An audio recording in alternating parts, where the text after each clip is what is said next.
வேங்குனா இடம், வேங்கடம் என்றால் வெப்பம். தக்கான பீடபூமி வர பறவை வாழ்ந்தாங்குது, அதாவது உண்மையான பொருள். அப்ப துணைக்கண்ட முழுமைக்கும் பறவை வாழ்ந்தவன் காலடியில் குறுகி நிற்கிற. அங்க ஒரு இடம் இருந்துச்சு, அடிச்சு விரட்டிட்டான். இந்த ஒரு நிலம் தான் இருக்கு, விரட்ட போறான். அப்ப என்ன செய்யணும்? விழிப்புணர்வே விடுதலையின் முதல் படி. எந்திரிச்சுக்கணும், எச்சரிச்சுக்கணும், கவனமா இருக்கணும். எப்படி இருக்கணும்? புலியின் விழிகளை போல விழித்திருக்கணும், பாய்ச்சலுக்கு தயாரா இருக்கணும். அப்ப புலி பதுங்குவது பயந்து அல்ல, பாய்ச்சலுக்கு என்பதை அறிவார்ந்த தமிழ் சமூக தம்பிதங்கள் புரிஞ்சுக்கணும். டே 7 அடி நீளம் தாண்ட 70 அடி பின்னோக்கி போறோம். அங்க இருந்துதான் வேகம் எடுத்து ஓடி வந்து தாண்டோம். தாண்ட போறது 7 அடி தான், ஆனால் பின்னோக்கி போனது 70 அடி. 70 அடி பின்னோக்கி போவதாலேயே நாம் பயந்து போகிறோம், தோற்று போகிறோம் என்பது அர்த்தம் அல்ல. 7 அடி முன்னோக்கி பாய்வதற்குத்தான். நல்லா புரிஞ்சுக்க. நீ ஒருத்தன் வாழ்க்கையை வெறுத்திருச்சு, சாகலான்னு முடிவெடுத்துட்டான். என்ன செய்யறது தெரியல. அப்படி சாகும் போது அங்க ஒருத்தர் உட்காந்துருக்கான், தாடி முடியுமா, அவர் பெரிய ஆளு, அப்படியே ஒரு சித்தர், ஒரு ஞானி, ஒரு யோகி, ஒரு எவ்வளோ வச்சுக்கோ. என்ன தம்பி பிரச்சனை? எனக்கு வாழை பிடிக்கலையா, சாகல் ஒண்ணுமே இல்லையா, எதுவுமே சரியில்லையா, வாப்பான்னு கூட்டி போடுற. காட்டுக்குள்ள நடந்து ஒத்தடி பாதையில் 2 பேரும் போறாங்க போறாங்க போறாங்க போறாங்க போறாங்க. போனோன்னா அழகான காடு, மூங்கில் காடுகள், பூந்தோட்டங்கள், அப்படி சோலையா இருக்கு. அங்க ஒரு குடிசை. அங்க போய் உட்கார்ந்து பார்த்தோன்னா அந்த அப்படி அவ்வளவு அழகா இருக்கு. பறவைகள், அது சிட்டு கிட்டு, பூச்சிகள், வண்டுகள் எல்லாம் போய் அழகா பாட்டு செஞ்சுட்டு இருக்கும்போது பார்க்கும்போது இந்த பூக்கள் எப்படி ரொம்ப அழகா இருக்குது, ரொம்ப அழகா இருக்குது, ரொம்ப அழகா இருக்குது. இந்த மூங்கில் அதுவும் ரொம்ப அழகா இருக்குது அப்படின்னு அவர் சொல்றாரு. இது ரெண்டையுமே, மூங்கிலையும் பூச்செடியுமே ஒன்னாதான் விதை போட்டு வளர்த்தேன், ஒன்னாதான் விதை போட்டு வளர்த்தேன்.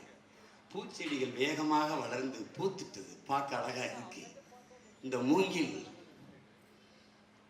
பாருங்க, முதல் நாள் தண்ணி ஊற்றினேன், 2 நாள் தண்ணி ஊற்றினேன், 3 நாள் தண்ணி ஊற்றினேன், 4 நாள் தண்ணி ஊற்றினேன், 1 வாரம் தண்ணி ஊற்றினேன், 2 வாரம் தண்ணி ஊற்றினேன், 6 வாரங்களுக்கு மேலாக தண்ணி ஊற்றினேன், முளைக்கவே இல்லை.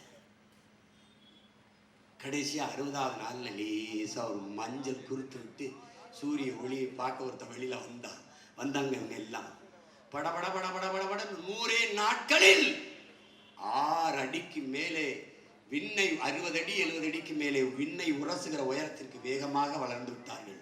அப்ப அவன் சொல்றான், பூ படகுன்னு முளைச்சிருச்சு, வளர்ந்துருச்சு, ஆனா மூங்கில் அப்படி முளைக்கல. ஏன் இவ்வளவு தாமதம் முளைக்குது?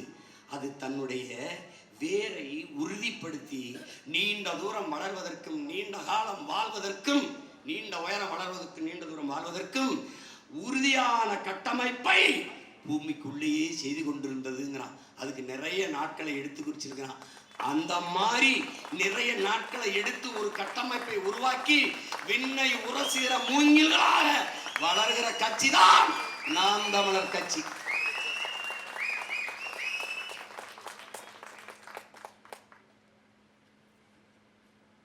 எளிதா வீழ்த்திடலாம், அப்படி இது பண்ணிடலாம். இவெல்லாம் ஒரு ஆளா இல்லாத சின்ன எடுத்துக்கிட்டு எதுக்கு ஒழிக்கிற? ஆளா இல்லை, இவெல்லாம் ஒரு ஆள் இல்லை அப்படின்னா கேட்குற இடத்துல கூட்டம் போட அனுமதி கொடுக்க வேண்டியதானே? அது அனுமதி இல்லை. இதெல்லாம் விடப்பா, எனக்கு நடந்த நகைச்சுவையெல்லாம் கேட்டுக்கப்பா. நெய்வேலி பழுப்பு நிலக்கரி மின்சார அந்த இதை தனியாருக்கு கொடுக்க போறாங்கப்பா, மத்திய அரசு. கொடுக்கக்கூடாதுன்னு நாங்கள் தடுக்க போராட போறேன்ப்பா. எனக்கு அனுமதி மறுக்கப்படுது. நல்லா கவனிச்சுக்க, திமுக ஆட்சியில் மறுக்கப்படுது. என்ன கொடுக்குது?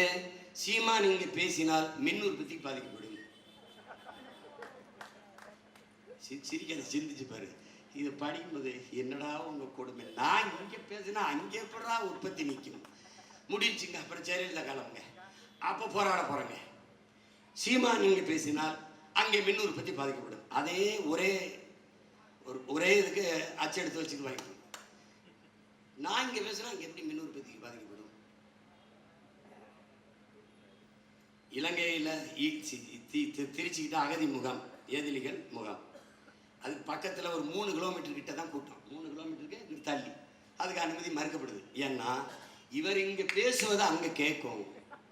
அங்க கேட்டா முகாமில் இருக்கிற இளைஞர்கள் எழுச்சி விடுவார்கள். ஏடா அவனே முகாமில் இருக்கான், அவன் எழுச்சி விட்டாத்தா என்ன ஆனாத்தா என்ன அப்படின்னா பாருங்க, எவ்வளவு தூரம் அரண்டு மிரண்டு கிடக்குறாங்க பத்தியில. பயம் இப்ப ஏன் இதுல என் தலைவன் படம் நின்ற வச்சா எந்த தொலைக்காட்சியும் காட்டாது. ஏன் பயம்? நான் நினைப்பேன் படத்தை பார்த்தே இந்த பயம்னா அப்ப படைய பார்த்தா என்ன பயம்.